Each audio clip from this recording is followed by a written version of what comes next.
welcome to today's webinar, where we will learn all about exciting brand experiences. My name is Isabel and I will be your moderator today. Before we start, let me briefly mention that this session is going to be recorded, and in the next couple of days we are of course going to send you the recording. We have also planned a Q&A session following the presentations. So if you have any questions for our experts, please write them in the Q&A section of the GoToWebinar panel. It's normally on the right side of your screen. We will answer as many questions as possible at the end of the presentation. And now let me welcome today's experts, who are Steve, Product Manager at CELUM.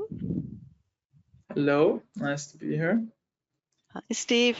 And on the other hand, there is Viviana, my colleague in marketing. She is Product Marketing Manager.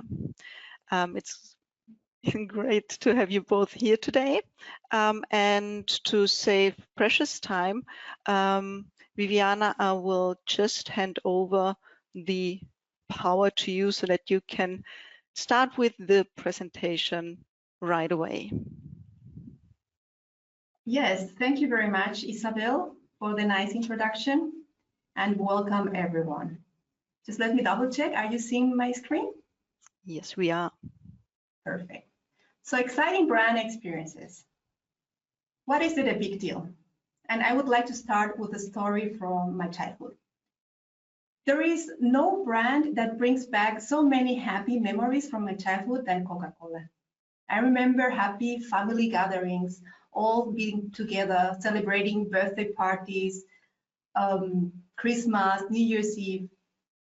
I don't drink Coca-Cola anymore, but I still have a positive image from the brand, and this keeps me consuming other products from the huge portfolio that the company has. When I was thinking about this story from my childhood, I thought, is it only me that have this connection with a specific brand since my childhood? And I found out that actually I am not. Because according to Kantar's brand footprint study, Coca-Cola is the most chosen beverage brand in many, many markets, as you can see in this map, including Bolivia, my home country. But how did Coca-Cola stay in my mind over so many years? And I believe it is mainly a story of brand consistency. I remember Coca-Cola being everywhere in my city, from these huge billboards you can see on the streets to this small grocery store in the corner of my home, that it will have like the sign displayed, sponsored by Coca-Cola. They will have a Coca-Cola refrigerator, tables, umbrellas. And not only that, also if I would go to a very far away little town that is even hard to get there, you will find Coca-Cola in this small town. I also remember Coca-Cola being very local. They wouldn't launch marketing campaigns for the whole country as we would be all one thing. No, they chose the key markets in my country, and they prepared marketing campaigns for each of those with the specific messages that only us could understand, or it only made sense for us. You may also think like as me that Coca-Cola is easy to identify. It has this very strong red color that immediately when you see it, you think of Coca-Cola. Also the typography of their logo, it's very unique. And even the shape of the Coca-Cola glass bottle. And I always thought that Coca-Cola did amazing creative advertisement. They definitely engaged the most creative marketing agencies in the world. But from the 90s to today, it's been a long time. And today we are facing different challenges because we live in a digital world. I have been mentioning things like billboards on the streets, umbrellas, tables. None of that is such effective now as it was back that time. Also back that time, maybe Coca-Cola invested a quite good budget in producing TV commercials. But with one commercial, they could target the whole family because we were all sitting in front of the TV. But the reality of today is different. We have more content types to develop, more than any time before. We have more audiences that we need to service with personalized messaging. We have more screens to take care of, and we have to make sure that all of our content fits perfectly in all of these different screen sizes. And we have more contact points with different audiences. This represents a set of different challenges. I have only chosen 3 of them. Increased share of attention, because we are literally fighting for attention in all of these channels. It's also hard to get to stay relevant as a brand because there is more competition. And also to assure brand consistency is getting more complex because companies have gone very international. We have things like working remotely, and all of that is making it a little bit more challenging. So how to be more like Coca-Cola today? At CELUM, we have been talking about the content supply chain for a while already. And it is basically a way to manage the entire brand content lifecycle.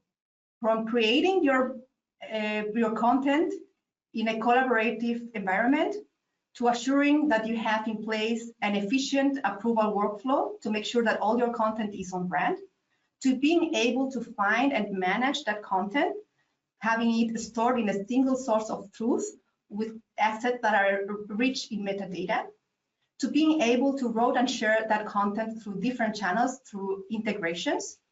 And last but not least, excite and gain insights, which is basically what we want to focus in the second part of this webinar. Because in the end, what you want to achieve with the content supply chain, you want to excite your audiences and you want to learn from their interactions with your brand. And we do that with our service CELUM Experience. In CELUM Experience, you can create portals, which are sort of websites that you can easily create to personalize content to serve your different audiences and also learn from their interactions with your content through performance analytics.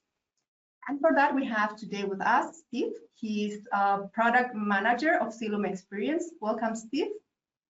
Thank you very much.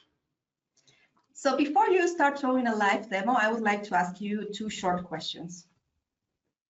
So first, what is the difference between a portal and a landing page that I can build in any content management system?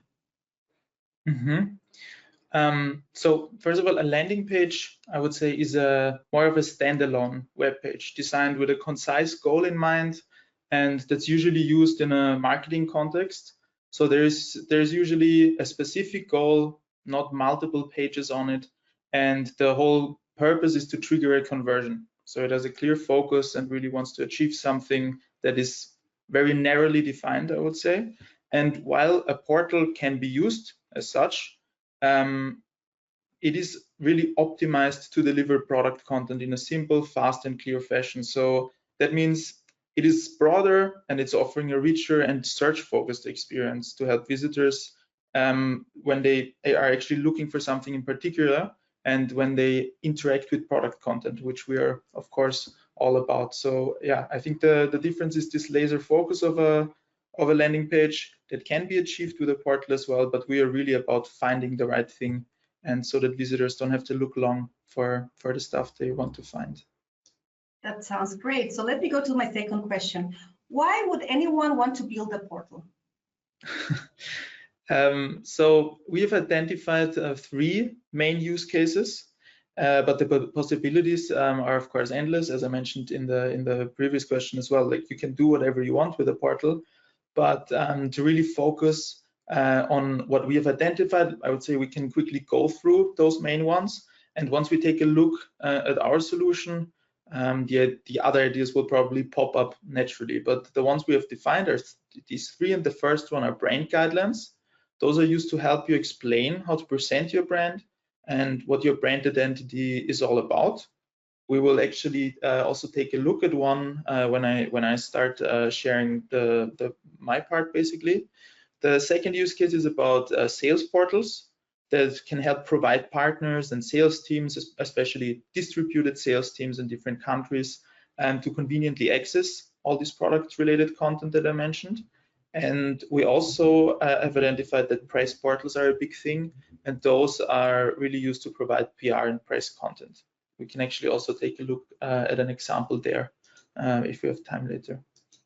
Yeah, thank you very much for answering my questions, and I don't want to take more of your time, so please go ahead, Steve.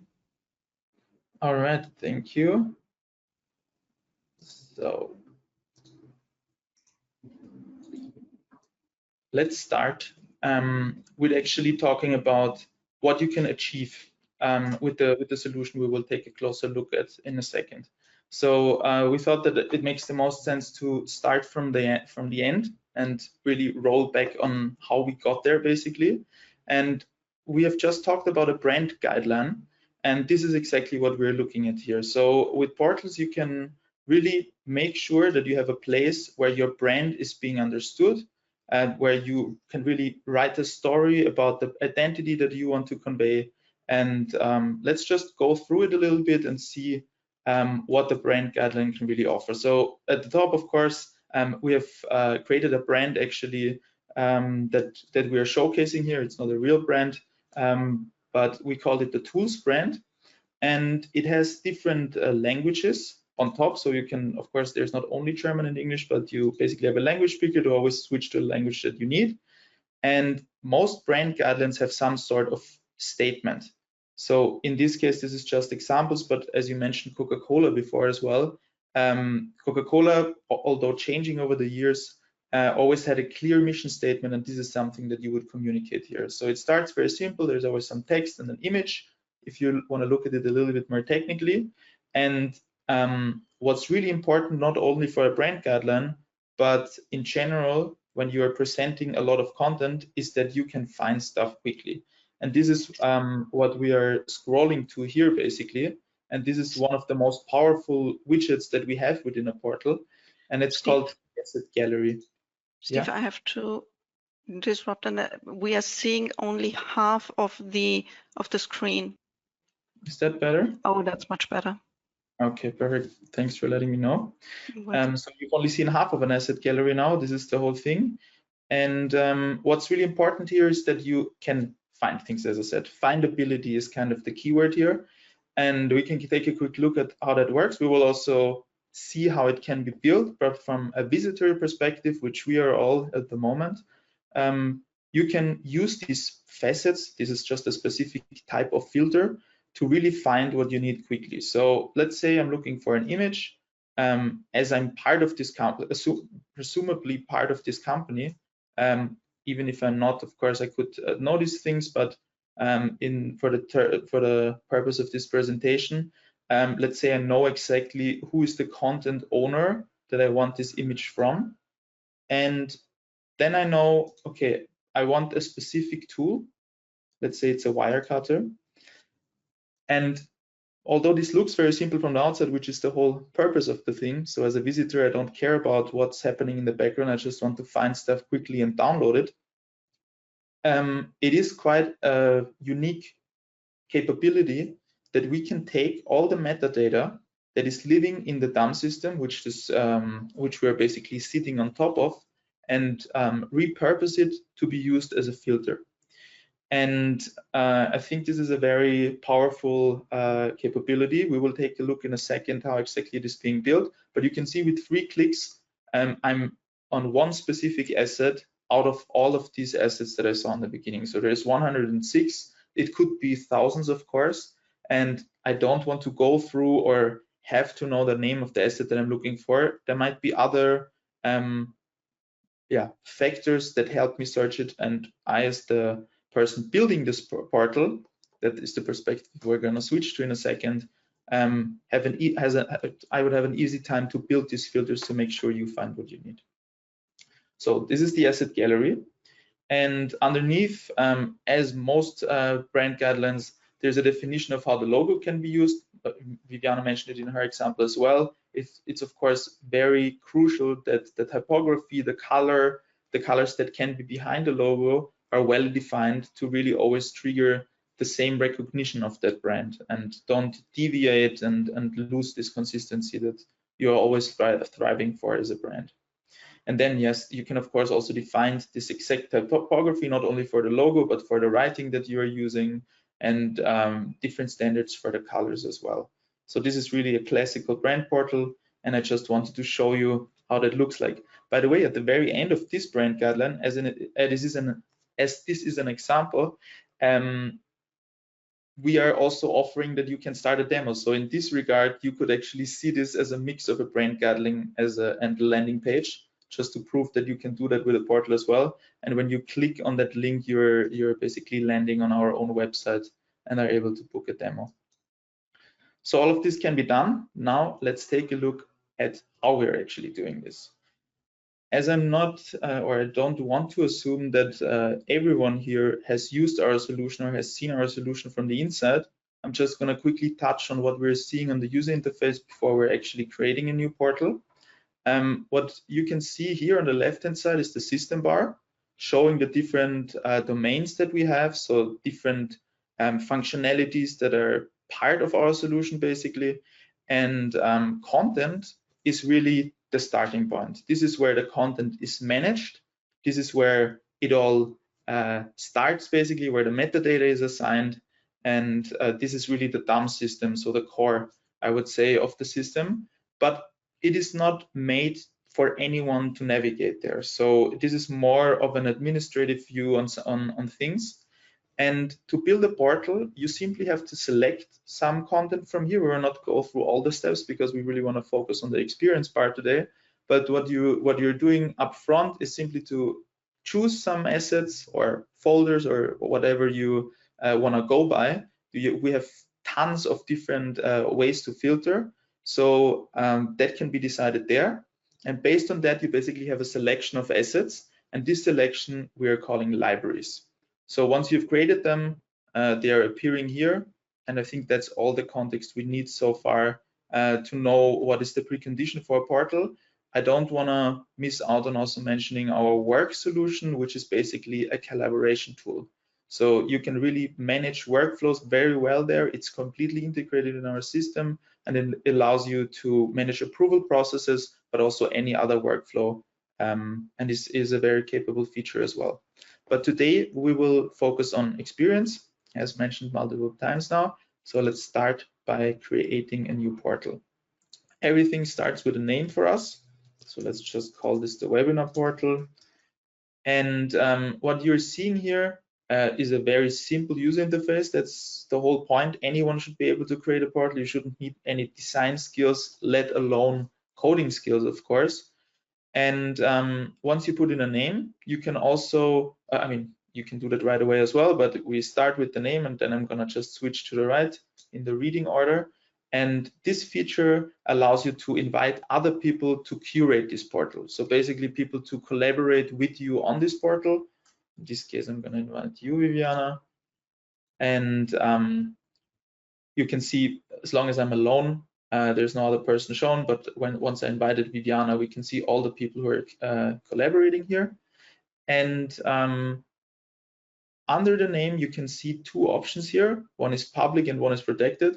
This is about the accessibility of the portal, meaning is there a login required to get to it, or is this publicly available with just a link? So you can set this here.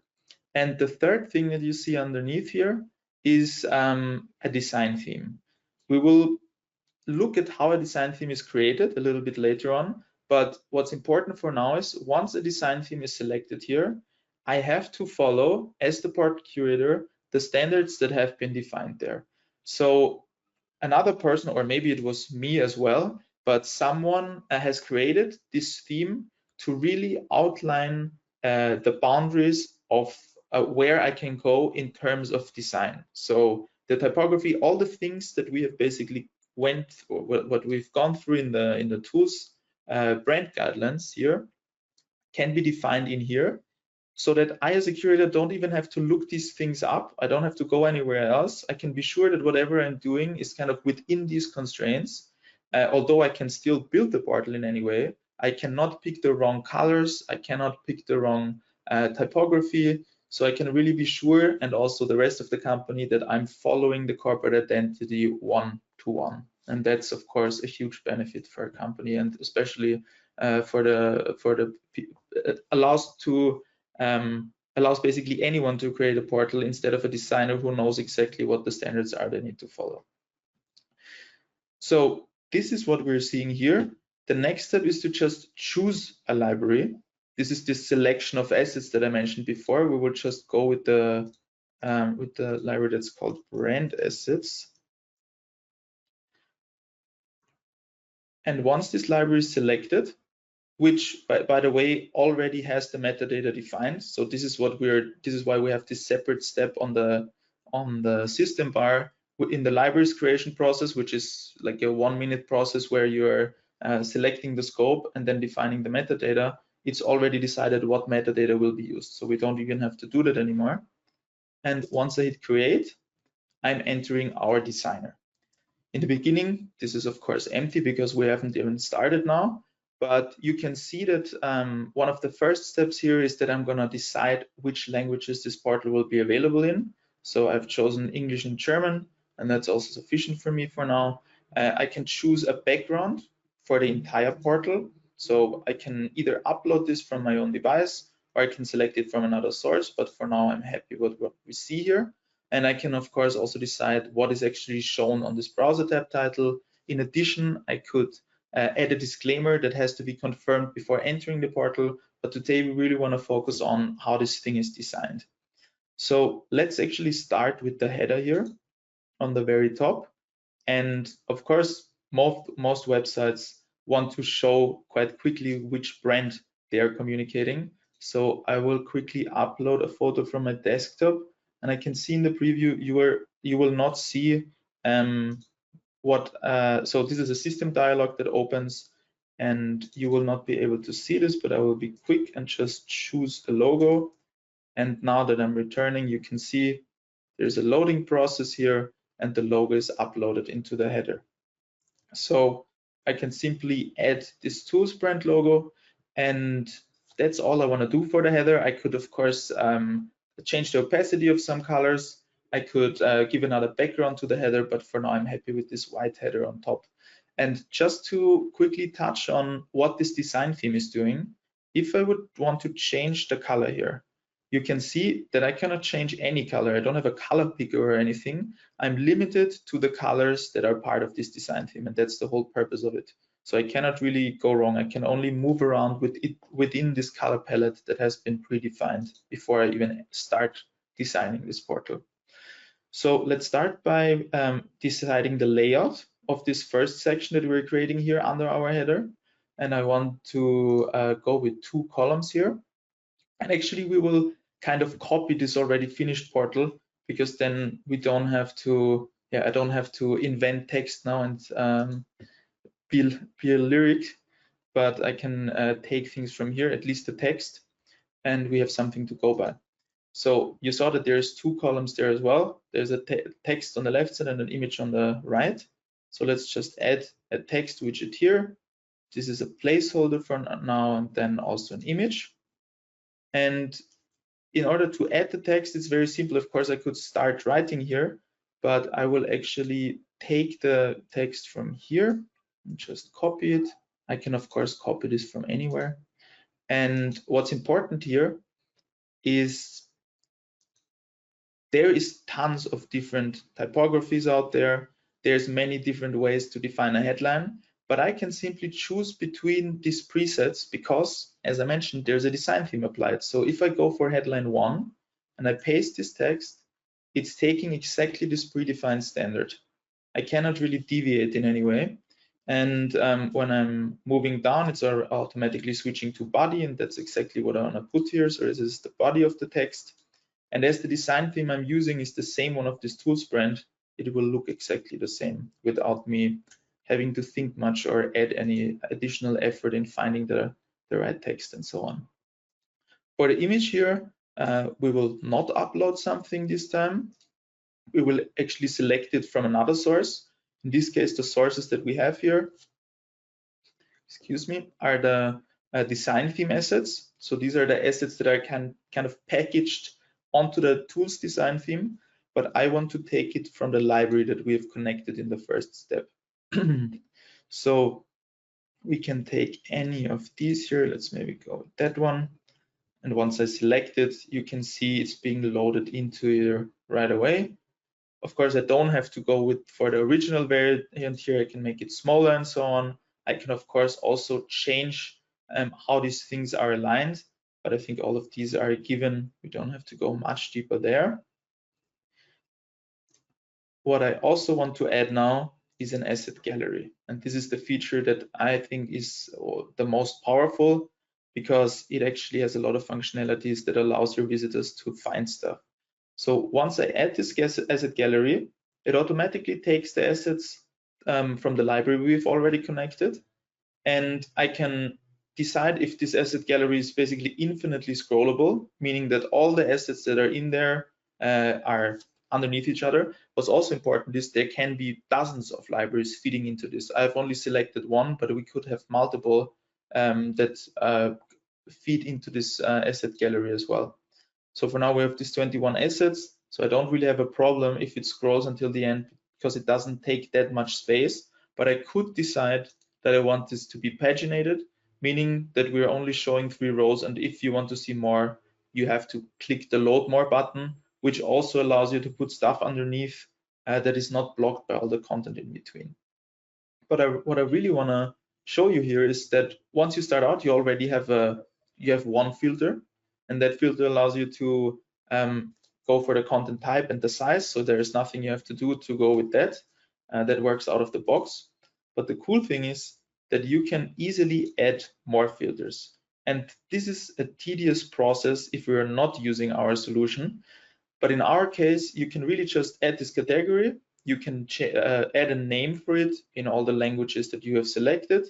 And when you click on that category, you can add, and as I mentioned in the beginning, we're calling this filtered facets, because the actual term is faceted filtering, because this is a little bit different in how exactly it works. But the most important thing is, when I add a facet, I simply have to choose one metadata. So all of these assets have tons of different metadata, but by clicking here and choosing one of them, so all of these assets, for example, have AI tags, and I only want my filter to be based on these AI tags. So once I choose them, it just takes a few seconds and loads all the different tags that these images have into a filter, making it very easy for the visitors of this portal later on to find what we need. This is basically what we used also on the example in the beginning. And there's not much, there's actually not anything more that I have to do. I could rename it to not be that generic, but this is how quickly you can actually add a facet and make your content findable super easily. So let's actually name the first one AI tag so we can differentiate it. We don't need to call it differently for German in this case. And for the next category, we can just choose something different. You know, we can say what are the detected objects in that thing, not just the AI tags. Or we can also delete this again. This is just reminding you that the whole filter will be gone after that. And we can also say we want the rights owner to be in here. So you can see it is really just a few clicks, not much knowledge needed from my side to build this whole thing up. And of course, this can go on, and all the way to actually building this whole portal. But I think we've shown you the most important steps, and I'm gonna end here in terms of presenting how the designer works. What I still want to show you though, very briefly, is how these design themes get created. So I have a second tab here, and now we are the person who is defining these standards we have been limited by previously. And again, it just starts with a name. And I think it is very intuitive here that you have to design a color. You have to define a color. You can use the hex codes here. You can add more colors, of course, in any way you like. Either you use the color picker, or you are, as I said, entering the hex codes. You can name them and so on. And this will be the only colors that will be visible to the portal curator, as you've seen now when I actually curated the portal just before. The same goes for the typography. You can choose a font type or a font family here. For each of the typography types, you can choose if it's actually using that font. You can change the size, you can change the color, you can say that it needs to be underlined. All of these settings that we saw before can be set up here. And yeah, I think it's a very, very good feature compared to what's currently on the market, because this really requires a designer and a lot of skill to make sure this is defined, not like in our case where anyone can do this. And the biggest problem later on is that everyone adheres to it. But with this thing applied, you have no choice but adhere to the corporate identity. I'm already a little bit late on time, I know that, but I will quickly show you one more thing, and that is our Insights module. As we've just created this portal and haven't even published it now, there will not be any insights on this. So we will actually go back to our dashboard and use a portal, namely the brand guidelines that is already published and used out there, to quickly touch on that as well, because it is a huge benefit to you as our customers that we are building our analytics ourselves. So there is no in-between layer, there's no Google Analytics guessing happening.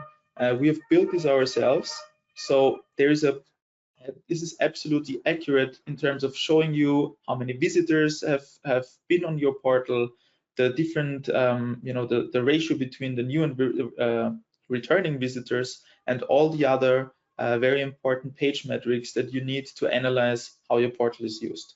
One more thing that I want to mention here as well is that this is a public portal, meaning that you don't have to log in to do whatever you need there.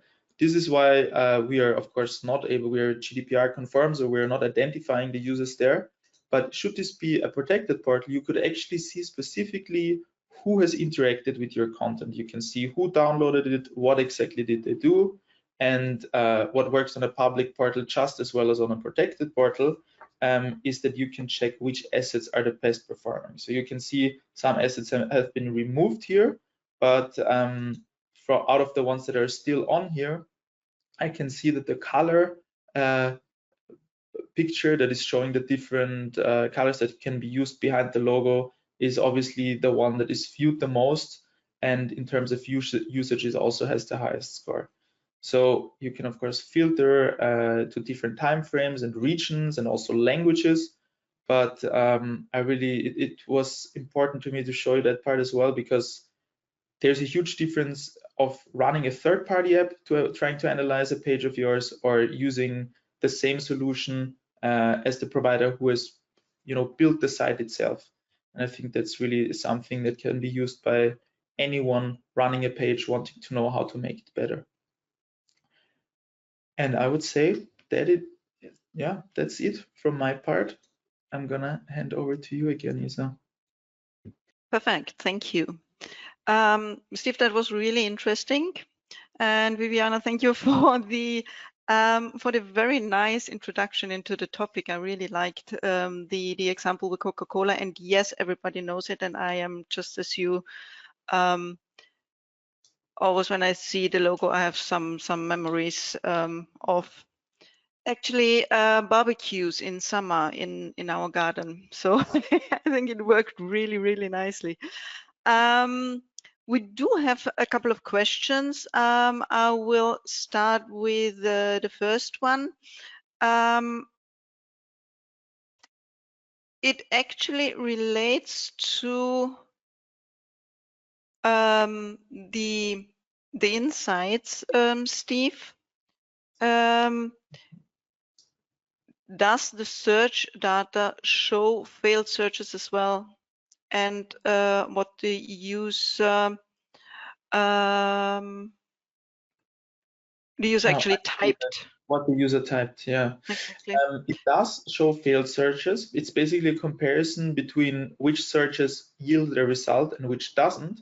But what the user typed specifically is currently not in there. We do have that data though, so we could show that there. That's a change that is probably not too hard to do, but so far we didn't get too many requests in this direction. So failed searches, yes. What exactly they typed is not something we're currently showing on the dashboard. Okay. Is there a limit to the number of portals one can create? At the moment, no. You can Wonderful. create as many portals as you like. Great. And can one embed the portal in the website? Yes. I mean, you are sharing now, and there's actually not that much to see. I cannot just explain it, but basically what we're calling the dashboard, where these different cards of the different portals, if you right click on one of those cards, you can just say embed portal in that little context menu that pops up, and it will automatically give you an embedding link. So an iframe, basically, it's a short piece of code, and you can embed that anywhere. This is the industry standard, basically, of how you can embed a website. Perfect. So even I can manage and do that without destroying the CELUM website. That's good news. Good news. Fabian will like that. Could you maybe also tell us a little bit more about any upcoming features? Of course. So right around the corner is our custom domains feature that will allow you that each portal can get its own domain, which of course in terms of brand consistency is a huge uplift. So you can really decide what should be in there. It also has some SEO benefits, and it's a really neat thing that you don't see our domain in there, obviously. So there will not be any CELUM related things visible even in the URL, and you can adjust this. And we are already working on two big new features actually that will come a little bit later. And one of them is template-based content. So we are actually the actual thing that you're creating, we're calling content templates. And what it allows you to do is that in the whole fashion again of someone who knows a little bit more about the fine details, creating something and the end consumer not having to bother with all of these details and just quickly using it. Along of that storyline, the way this works is either a designer creates a template in InDesign or any other design software, but we are really specifically trying to be compatible to Adobe software because we've identified most of our customers are using that. So the designer can either create a template there and import it to us, or even do the entire design process within our system, which is of course much easier than InDesign. Again, trying to cut down the bulky stuff and really giving you what you need. And no matter how you've designed your template, you as the more capable design person, let's say, is probably a designer from the marketing team or designer from any other department of the company. I can define what of that template can actually be adjusted. So I can really make sure that only what I want to be changed, for example, the text over an Instagram ad or a Facebook ad or a LinkedIn ad, can be changed, but the rest can't. And be sure that this can be shared easily. That's template-based content.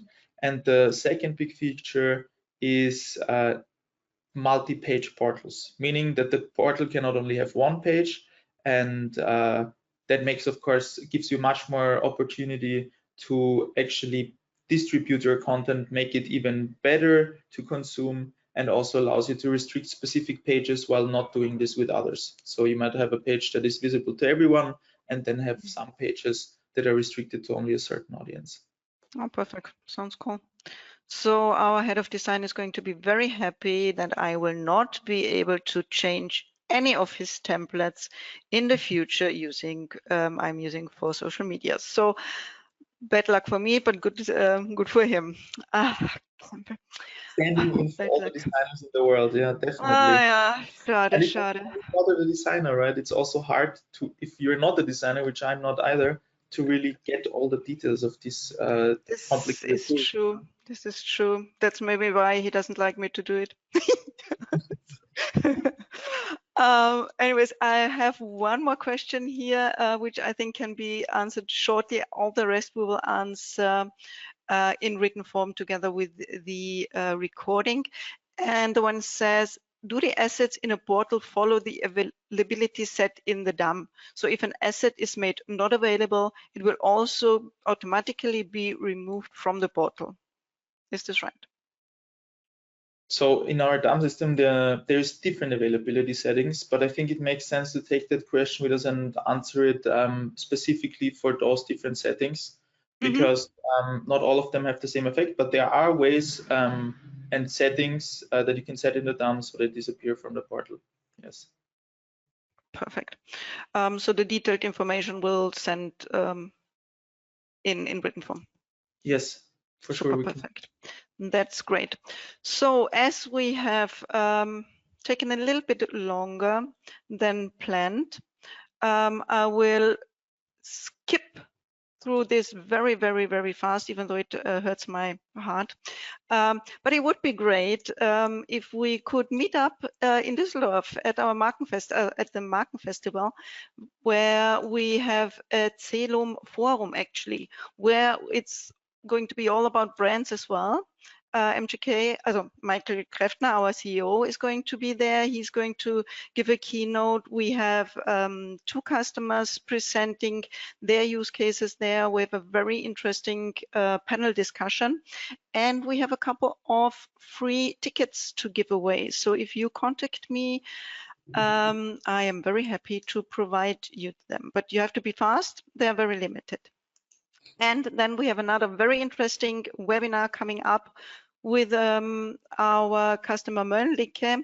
Annette Zetterquist is going to talk about how they are actually using or setting up CELUM within the company. It's going to be in on the 1st of October. So you've got a little bit more time for that. So that leaves me to say a huge thank you to Steve and to Viviana for presenting CELUM portals to us. Hugely interesting, I thought. And if you have any more questions, please do get in contact with us, call us, send us an email. We are very happy to answer any questions you have or to prepare a demo, whatever you want. We really appreciate hearing from you. So thank you very much for your interest, and I hope to see you soon in maybe Düsseldorf or at one of our upcoming webinars in fall. Have a lovely day. Bye-bye. Goodbye. Bye.